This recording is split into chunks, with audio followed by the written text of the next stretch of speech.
Nous sommes à la pourvoirie Kanawata, un endroit absolument magnifique. Je me régale, j'ai les pieds dans l'eau, je suis trop contente d'être dans la nature. Et est-ce que vous entendez? Silence absolu. Et c'est parce que cette pourvoirie, contrairement aux autres pourvoiries du Québec, qui fonctionnent avec des génératrices au diesel, s'est dotée d'un système d'énergie hybride avec des panneaux solaires. Une innovation d'une compagnie d'ici, Volt Énergie.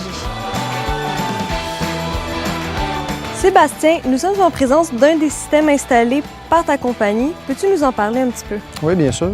On a installé un système hybride pour la pourvoirie Kanawata, qui est dans le nord, près de la Tuque. Ici, ce qu'on peut voir en arrière, on a les panneaux solaires, qui sont une partie du système.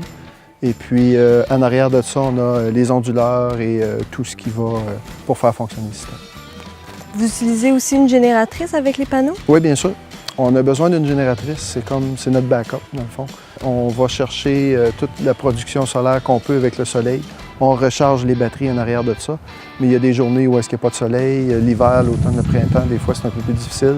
Donc, on y va avec la génératrice à ce moment-là. Lors d'une journée ensoleillée, ce parc solaire fournit assez d'énergie pour faire fonctionner la pourvoirie sans l'apport d'une génératrice. Et le deuxième problème que j'avais, c'était l'approvisionnement en mazout. On est en pleine forêt à 150 km et puis on a une grosse montée ici que l'hiver s'était glacé. Faire venir le mazout, c'était compliqué, en plus des risques que ça élevait pour la nature, tout ça. Fait que, oui, je suis vraiment satisfait du système qu'on installe ici, là. Ça convient à tous les bâtiments, ça fait fonctionner tout fonctionne très bien. Je pense que j'ai fait un bon placement pour moi et pour la nature aussi. Vous avez une équipe dédiée à la recherche et développement? Mais je dirais que pas mal toute l'équipe y participe. OK. Je dirais une équipe d'ingénieurs plus que d'ingénieurs.